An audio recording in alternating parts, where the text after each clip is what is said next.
जी बच्चों, आज हम लोग एरोसोल्स के बारे में पढ़ेंगे। What are aerosols and what are aerosol sprays.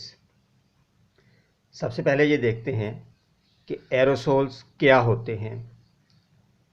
Aerosol को डिफाइन किया जाता है कि an aerosol consist of very small particles of a substance suspended and dispersed in air और सम अदर गैस। यानी किसी सब्सटेंस के, किसी चीज़ के बहुत टाइनी, बहुत छोटे छोटे ज़र्रात, पार्टिकल्स जो एयर में सस्पेंड होते हैं, हवा में मौलिक होते हैं या किसी और गैस में पाए जाते हैं। यानी हवा या किसी गैस में मौजूद बहुत बारीक ज़र्रात को एरोसोल्स कहा जाता है। ये एयर में या गैस में फ्लोट करते रहते हैं। और एरोसोल्स को हम दो कैटेगरीज में डिवाइड कर सकते हैं, नेचुरल एरोसोल्स और मैन मेड एरोसोल्स या आर्टिफिशियल एरोसोल्स। नेचुरल एरोसोल्स कौन कौन से हैं? Dust particles, droplets. आपके इल्म में है कि हवा में डस्ट पार्टिकल्स होते हैं, मुख्तलिफ़ किस्म के ड्रॉपलेट्स होते हैं, लाइक वाटर ड्रॉपलेट्स हो सकते हैं, लाइक जब हम लोग स्नीज़ करते हैं, छींकते हैं, खांसते हैं, तो हमारी बॉडी से बाज़ ड्रॉपलेट्स जो हैं वो एयर में शामिल हो जाते हैं। इसमें पैथोजेंस भी हो सकते हैं, बीमारियां फैलाने वाले मुख्तलिफ़ अशिया जो हैं, जिस तरह बैक्टीरिया है, वायरस है या बाज़ और ऐसे स्मॉल ऑर्गेनिज़म्स हैं जो बीमारियां काज करते हैं, वो मौजूद हो सकते हैं एयर में, वेरी स्मॉल टाइनी ऑर्गेनिज़म्स।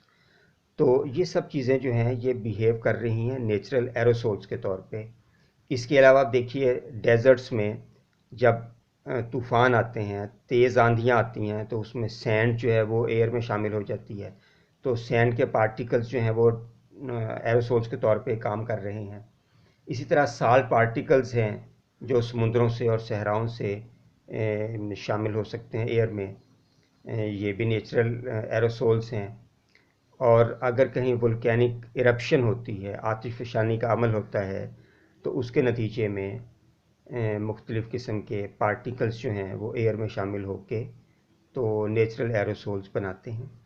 बाज़ एरोसोल्स ऐसे हैं जो हमारी एक्टिविटीज़ के नतीजे में एयर में शामिल होते रहते हैं, उन्हें हम मैन मेड या आर्टिफिशियल एरोसोल्स कह सकते हैं, like suit, sulphur dioxide. Suit क्या चीज़ है? ऐसी इंडस्ट्री में जहाँ फॉसिल फ्यूल्स की बर्निंग होती है, तो कुछ unburn carbon particles light weight होने के नतीजे में एयर में शामिल हो जाते हैं। इसे हम सूट कहते हैं। शायद आपने ऑब्ज़र्व किया हो कि अगर आप वाइट कलर के साफ़ सुथरे यानी सफ़ेद उजला लिबास पहन के किसी ऐसे इलाके में जाते हैं जहाँ इंडस्ट्री काम कर रही है, जहाँ ईंटें बनाने वाला भट्टा काम कर रहा है, तो वहाँ अनबर्न कार्बन पार्टिकल्स हवा के साथ उड़ रहे होते हैं। और ये आपके कपड़ों पे, जो मैंने कहा सफ़ेद उजले कपड़े, इसलिए कहा कि उसके ऊपर जब ये अनबर्न कार्बन पार्टिकल्स गिरेंगे तो बहुत आसानी से विजिबल हो जाएंगे। आपको खुद महसूस होगा कि आपके कपड़ों के ऊपर कोई ब्लैक डस्ट सी जो है वो डिपॉजिट हो रही है। ये सूट पार्टिकल्स हैं। इसी तरह से सल्फ़र डाइऑक्साइड जो है उसके एरोसोल्स हवा में शामिल हो सकते हैं। ये मैन मेड या आर्टिफिशियल एरोसोल्स हैं। इसके अलावा एरोसोल्स बाज़ दफ़ा हम लोग इस फिनोमिना को यूज़फुल पर्पस के लिए भी इस्तेमाल करते हैं। अभी हम इसको डिस्कस करेंगे एरोसोल स्प्रेस में। तो एरोसोल जब एयर में मौजूद हैं, चाहे वो नेचुरल हैं चाहे वो मैन मेड हैं, तो ये एरोसोल्स ब्रीदिंग के अमल के दौरान हमारे रेस्पिरेटरी ट्रैक्ट में दाखिल हो सकते हैं। जब हम सांस लेते हैं तो ये सांस लेने के अमल के दौरान हमारे ट्रेकिया में, हमारे लंग्स में जा सकते हैं, वहाँ डिपॉज़िट हो सकते हैं और इसके नतीजे में हमें बाज़ प्रॉब्लम्स का सामना करना पड़ सकता है। जो रेस्पिरेटरी डिसऑर्डर्स हैं, कुछ आपने पढ़े थे पिछली क्लासेस में, हमें उनका सामना करना पड़ सकता है। लाइक एस्थमा है, दमे का जो शिकार है वो हम लोग हो सकते हैं। और अगर सल्फ़र डाइऑक्साइड के एरोसोल्स एयर में मौजूद हैं तो जब बारिश होगी तो वो रेन वाटर के साथ मिलके एसिड रेन बनाएंगे, और एसिड रेन जो है वो हमारी बिल्डिंग्स के लिए, हमारे वाटर रिजर्वायर्स के लिए और हमारे एक्वेटिक लाइफ के लिए नुकसानदेह हो सकती है। इसके अलावा एरोसोल पार्टिकल जो हैं वो क्लाइमेट चेंजेस के ज़िम्मेदार भी हैं, क्योंकि सूरज की तरफ से जो सनलाइट आ रही है ये उसको एब्जॉर्ब भी कर सकते हैं और उसको स्कैटर भी कर सकते हैं। इसके नतीजे में क्लाइमेट चेंजेस जो हैं वो रिज़ल्ट होती हैं। अब एरोसोल्स को हम कहाँ अपने लिए यूज़फुल पर्पस में यूज़ कर सकते हैं, उसकी बेहतरीन एग्जांपल है एरोसोल स्प्रेस।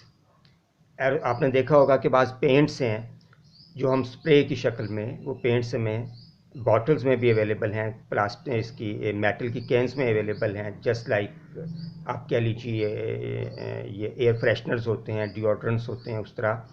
तो इसी तरह से डिओड्रेंट्स बताते खुद एयर फ्रेशनर्स, बाज़ पेस्टिसाइड्स हैं, इंसेक्टिसाइड्स हैं, ये मॉर्टिन वगैरह इस तरह के स्प्रे जो हैं वो कैंस में आ रही हैं, ये सब एरोसोल्स हैं। हम शेविंग क्रीम्स को देख लीजिए, ये भी एरोसोल की एक एग्जांपल है, एरोसोल स्प्रे की। ओवन क्लीनर्स होते हैं। अब इसमें होता क्या है, इसमें एक प्लास्टिक कंटेनर है और इस प्लास्टिक कंटेनर की बेस जो है वो कनकेव शक्ल की होती है। आप चेक कर लें, कोई ना कोई आपके घर में, ये जो अभी हमने एग्जांपल्स देखी हैं, कोई ना कोई एरोसोल स्प्रे ज़रूर मौजूद होगा। तो आप देखेंगे कि उसकी बेस फ्लैट नहीं है बल्कि कनकेव है। इसकी रीज़न ये है कि हमने इससे पहले भी ये डिस्कस किया था कि ये शेप बहुत ज़्यादा प्रेशर को विथस्टैंड कर सकती है, बहुत ज़्यादा हाई प्रेशर को बर्दाश्त कर सकती है। तो चूंकि इस कंटेनर के अंदर गैस का बहुत ज़्यादा प्रेशर जनरेट होता है, इसलिए इसकी बेस को कनकेव शक्ल में बनाया जाता है।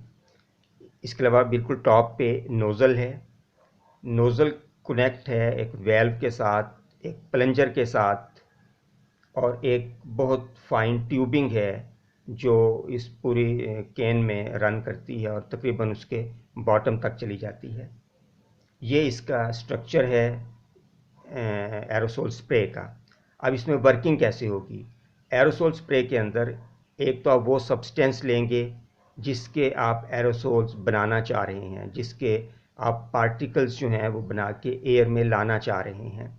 दूसरे नंबर पे एक आप हेल्पिंग सब्सटेंस यूज़ करेंगे जो उन पार्टिकल्स को अपने साथ लेके इस एरोसोल स्प्रे में से बाहर आएगा। ऐसे सब्सटेंस को, जो हेल्पिंग सब्सटेंस है, हम कहते हैं प्रोपेलेंट, जो प्रोपेल होके स्प्रे से बाहर आके अपने साथ हमारे डिज़ायर्ड सब्सटेंस को भी कैन से बाहर ले आएगा। जी ये देखिए, ये आपको एरोसोल स्प्रे की डायग्राम नज़र आ रही है। इसमें आपको इसकी कंपोजिशन भी दिखाई जा रही है, स्ट्रक्चर भी। तो जब आप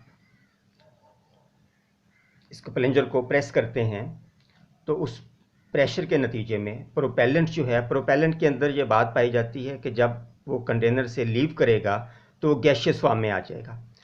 तो ये प्रोपेलेंट जब गैशियस फॉर्म में आता है तो अपने साथ उस सब्सटेंस के पार्टिकल्स को भी अपने साथ कंटेनर से बाहर ले आता है, जिसको हम स्प्रे करना चाह रहे हैं, चाहे वो पेस्टिसाइड है, चाहे वो पेंट है या कोई और चीज़ है। तो प्रोपेलेंट के तौर पे आमतौर पे जो सब्सटेंस यूज़ किए जाते रहे पहले, वो थे CFCs, क्लोरोफ्लोरोकार्बन्स।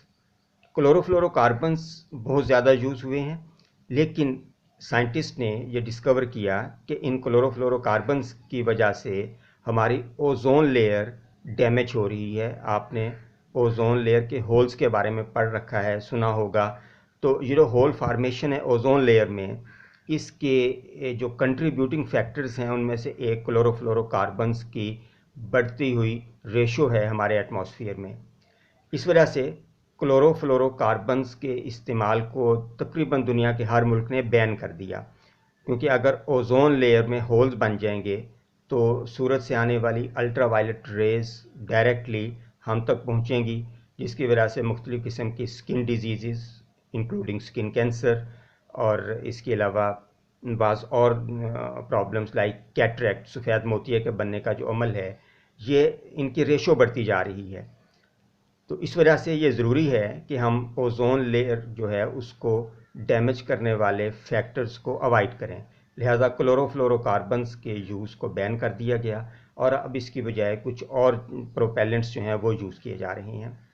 तो एरोसोल स्प्रे में बच्चों आपको जो बातें याद रखनी है वो ये हैं कि एरोसोल स्प्रे क्या होते हैं, स्ट्रक्चर क्या होता है इनके कंटेनर का, और इसके दीगर कंपोनेंट्स कौन से हैं, वो सब्सटेंस जो आपका डिज़ायर्ड सब्सटेंस है, और प्रोपेलेंट क्या होता है, कैसे काम करता है, पहले प्रोपेलेंट कौन से थे, उनको क्यों बैन कर दिया गया।